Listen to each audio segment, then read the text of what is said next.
Hello there, and welcome once again to The Verdict. Mick Cornett with Kent Myers. We're here every week, meeting interesting people and dealing with topical issues, and we welcome back a familiar guest today. Yes, we welcome back an old friend, Glenn Mulready, the Insurance Commissioner of the state of Oklahoma.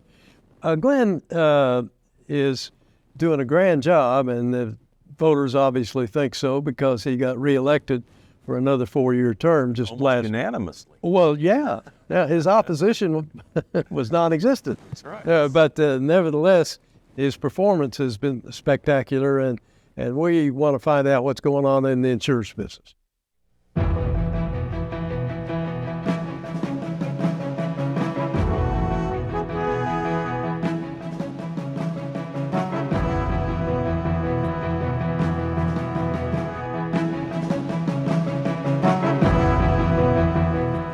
Welcome back to the set of The Verdict. Mick Cornett with Kent Myers. Kent's going to introduce today's guest. Well, as we talked about in the open, our guest today is Glenn Mulready, the Commissioner of Insurance in the state of Oklahoma. This is his third appearance with us, and we're really glad to get him back. We try to get him back every chance we get. He is the 13th insurance commissioner Oklahoma has ever had, and is going to be. He has just been reelected the last general election for another 4-year term. He's been in the insurance business 39 going on 40 years, one way or another, and still active, very active in his duties as commissioner. He is a free market fellow, and he likes to promote competition in the insurance business, and we will talk a little bit about that. That seems to be a pretty healthy thing for the benefit of the consumer. The understanding being that the more competition, the more likely it is the consumer will get a better rate and get better service.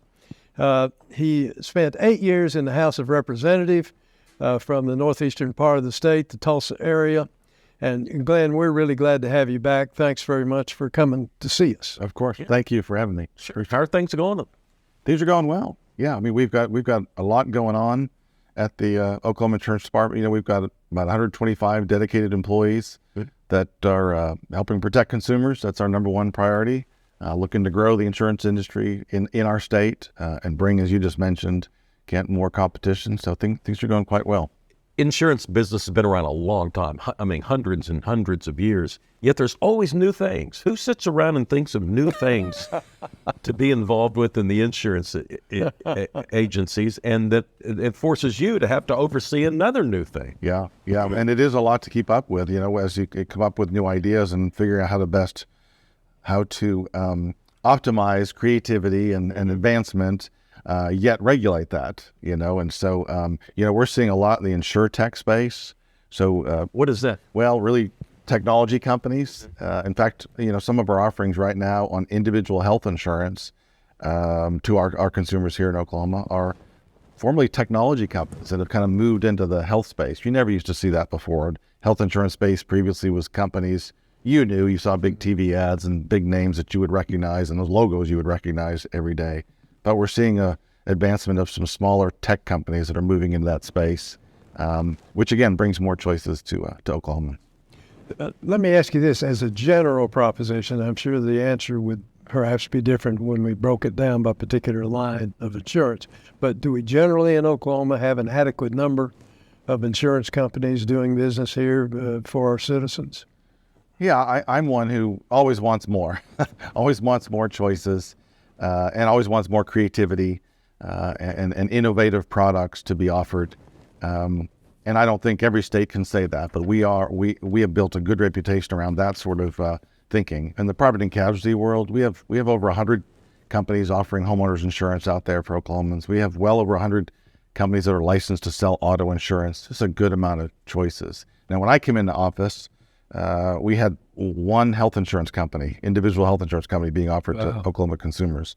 Last year, we had 8. It's a great opportunity for choices. Now they're not what across. What created that explosion in offerings? Well, I think part of it was the Affordable Care Act when that came into play in 2010, 2011. I think there was a lot of, I don't know if fear is the right word, but concern about what that would do to the marketplace. I think things had settled enough, and that's what happened, I think, where companies were sort of chased out of that space, how we ended up with just one. but things had settled enough. You have enough years of experience to see what's happening in that lane, if you will. And so People feel confident again to come back into that space. yeah, insurance companies, like anybody, they though they're in that business, they love knowns, right? They don't love unknowns. And so I think it just has created some stability that folks felt comfortable going into that. But we have to regulate those, and we still have companies that, come into that space and maybe get themselves a little out over their skis. And so that's our job to kind of reel them in. I noticed on your resume that you sponsored the original Insurance Business Transfer Act, which was passed in Oklahoma. Can you explain to our viewers what that is? Sure. I'll try to keep it simple and not too much in the weeds, Okay. But quite proud of it. It really allows an insurance company to buy a piece of another insurance company. Previously, if you wanted to do that, you had to get every policyholder's signature on that, so those transactions never happened. But over in the UK and Europe, they've been doing that for 20 years under Part 7 transfers, are called there.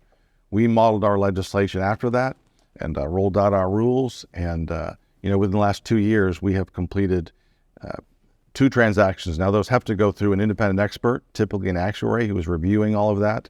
Then it comes to my office for approval, and then it goes to Oklahoma County District Court to be approved by a judge. And the whole goal of all 3 of those steps is to make sure policyholders are not materially adversely impacted.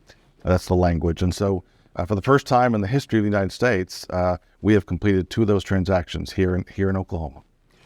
So the role of the judge as the third stop on that trilogy is to also underline whether or not the transaction is fair to the individual policyholders. Correct. Yeah. And it's the court that brings real finality to that transaction is finalized and done, and those policies are what we would call novated at that point. Let me ask you about another thing that I wanted to chat with you about. You had a role in Oklahoma developing a regulatory framework for pharmacy benefit managers.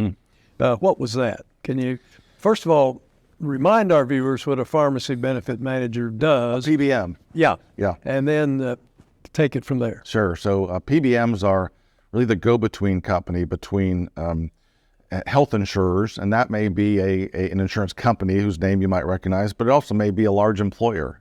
Here in Oklahoma City, might Devon Energy. They are the health insurance plan, not an insurance company. So they would contract with a PBM to handle their prescription drug benefits. So that would mean having a network of pharmacies available, the formulary of what drugs are on what tiers, the pricing, the claims payment. That's what a PBM does. And those are we've got about 55 of them licensed here in Oklahoma, but probably 80% of that business is all within just probably 3 very large, we're talking like Fortune 10 companies that are handling that PBM business. So in 2019, the legislature passed really what was the most aggressive legislation in the country to regulate PBMs, and that was placed with the insurance department, as it has been done in probably about 40 states now. That role lies with the insurance department. So we regulate those PBMs to make sure they're abiding by that law. And so that law said you can't charge transaction fees. That law said you have to allow any pharmacy into that network that's willing to sign your standard contract, and similar things like that. It said you can't steer towards any single pharmacy. And we had a lot of that going on, and we're still coming down hard on some of those PBMs because some of them haven't quite fallen in line on that. Old habits are hard to break sometimes. Yeah, and we have issued fines, substantial fines, over $3.5 million on PBMs in the 2.5 years that we've been regulating that. We have reimbursed back to pharmacies over $700,000 for some of those transaction fees and other things they should not have been charged. Let me stay on that, just one more follow-up. Are your powers limited to simply fining violators, or can you go farther and oust them from doing business in Oklahoma? Yes, on that. And so we have one in particular where that we fined a couple $1 million, and then they had another incident of doing the same type violation, and so we then filed for a hearing before a judge, administrative law judge, to suspend or revoke or put on probation their license. And it's a big deal. It's a big step. I mean, especially when this PBM has probably 40 to 50% market share in the state of Oklahoma. Really? But they've got to abide by the law. Yeah. It's our job to make sure they do. Is the legislature actively working with you in your office on legislation that affects insurance in broadly? Sure. Yeah, we have a person who does a great job for us, Ashley Scott, who's a legislative affairs person. So she's interacting with the legislature, for and against certain legislation, or trying to help them understand the depth of their what they're trying to do, and maybe some unintended consequences. So they do work closely with us, especially with Ashley. We work very closely with the legislature. All right, we're going to take a break and get back. More of the Insurance Commissioner, Glenn Mulready, when we return on The Verdict.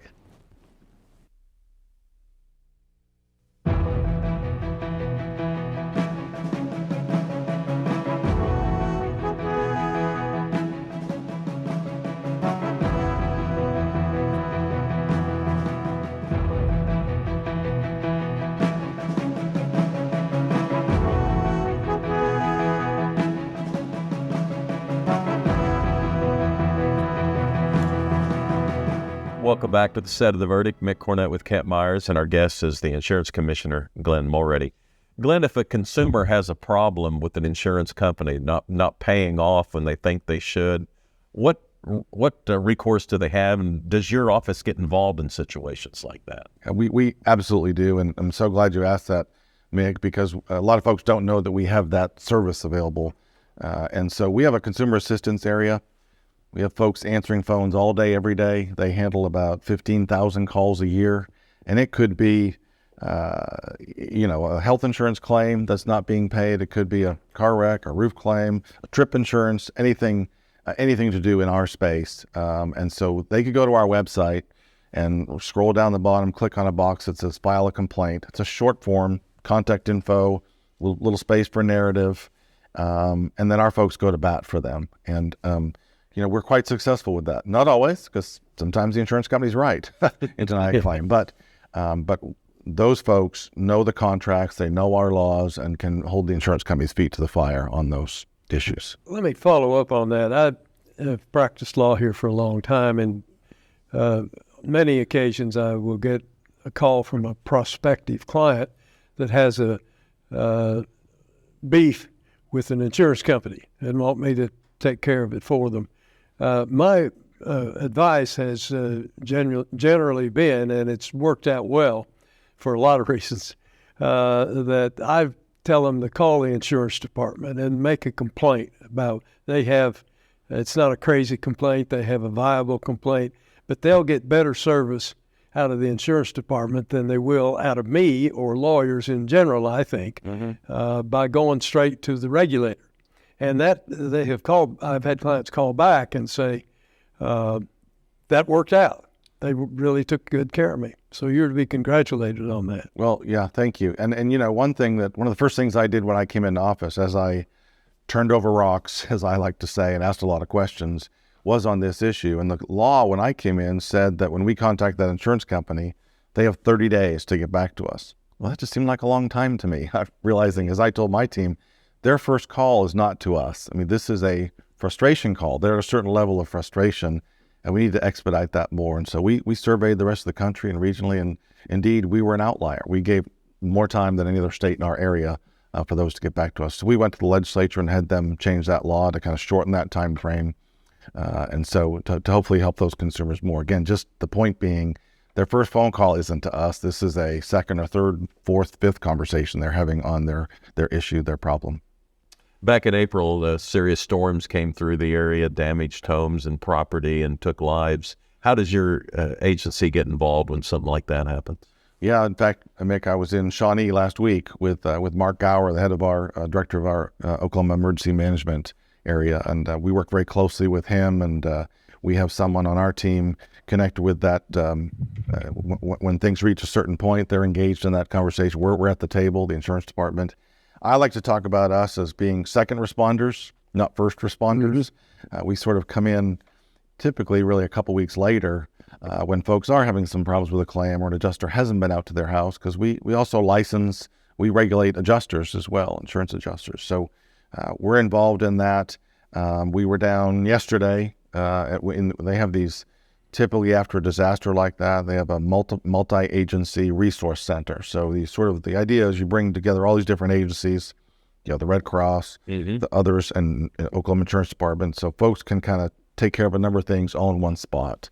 And so we were down there yesterday. We'll be again tomorrow out at a storm at a MARC. We call it a multi-agency resource center arrangement. So we're helping folks there. And sometimes, too, it's just facilitating. You don't think of some of the little things like, I need my prescription refilled. But if I go to a computer system in an insurance company, it may show that that's not due for a refill for another month. Well, a storm blew away my prescription drugs, and I need that quickly. So we'll assist in that as well. And then again, like I said, down the road, if they're having any issues with adjusting, getting out there, or the insurance claim, we're there to assist with our consumer assistance area. After a year of inflation and supply chain issues, is it more likely people might be underinsured when they try to get their homes repaired? Is that been an issue? Yeah, it is. We've experienced quite a bit of change, right, in the last couple of years. And so we always encourage folks to work with their agent to make sure they're keeping up with that. You don't want to be in a situation where you're underinsured and paying a co-insurance penalty basically because you're underinsured. Never mind if your house gets wiped out and you've got a limited amount of coverage on there. So always encourage folks to work closely with their agent to make sure that value is at the proper level. Let's talk about agents for a minute. We've spent most of the time, as we should, talking about your interaction with the companies, but you also have regulatory power, do you not, over folks acting as insurance agents in Oklahoma. What do you try to do there? Yeah, so we actually at the insurance department, we license over 200,000 people in our different areas. Right. And that threw me for a loop when I first came in because I thought, everybody That threw me for a loop now. the different areas, but also a lot of times you just don't think of folks that are live outside of Oklahoma, but want to do business. Right. So they may be an agent in California who has a couple clients in Oklahoma. Well, he needs to be licensed as a non-resident here in Oklahoma. So we license our agents, and we have continuing education. We monitor that. They have a certain number of hours they've got to take up continuing education every 2 years in order to renew their license. Through your department? Mm-hmm.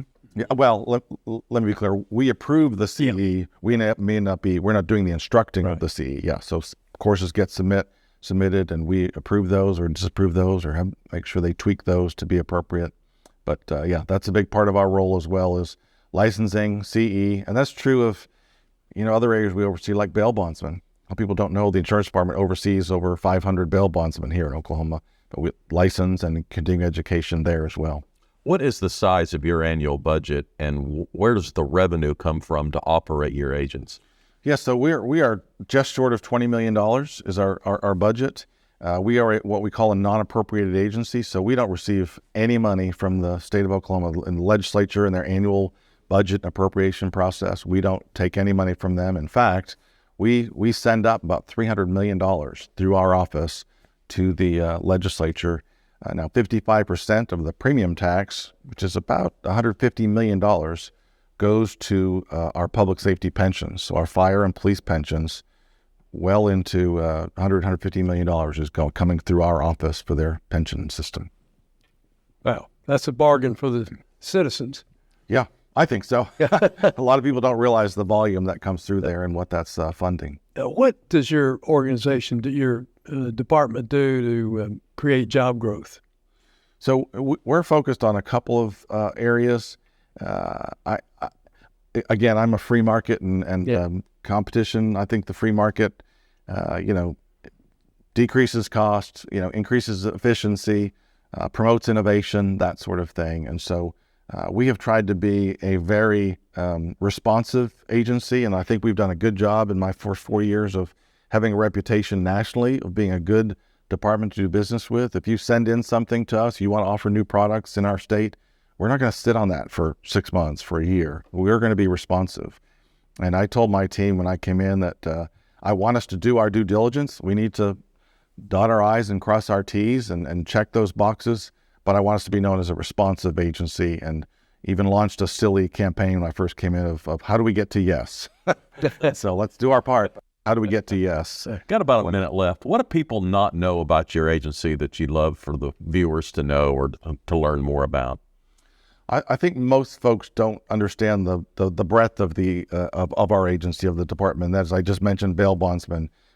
We license and oversee over 1,100 real estate appraisers. In this role, I'm also the chairman of the Real Estate Appraisers Board.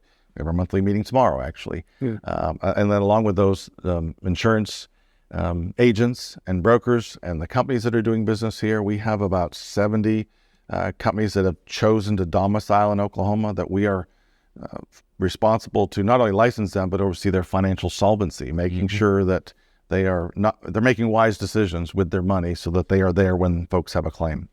Is there continuing education expectations in the industry? Yeah, I mean, in most every one of those areas, there's continuing education required to maintain your license. We want to make sure folks are staying up to date. You're going to have to come back and finish out. Yeah, I've got a bunch more questions that I don't have time for. Okay, I'd love to. Thank you. Glenn, thanks for coming on. Glenn Mulready is the insurance commissioner for the state of Oklahoma. Kent and I'll wrap up this show when we get back.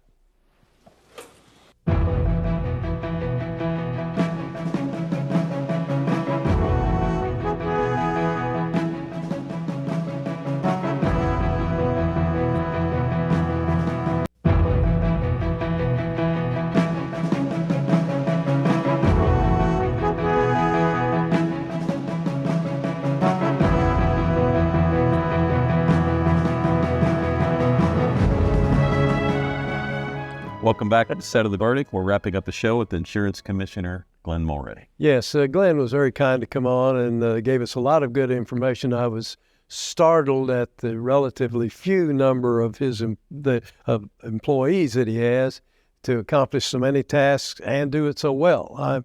I think that's a real bargain for the citizens. Yeah, that office created in the state constitution, well over 100 years ago.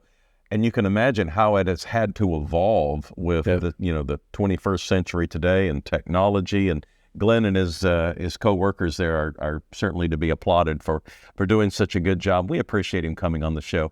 We have some website information for you on Glenn's office and also this show. But that's going to do it for this week. We'll see you next time right here on The Verdict.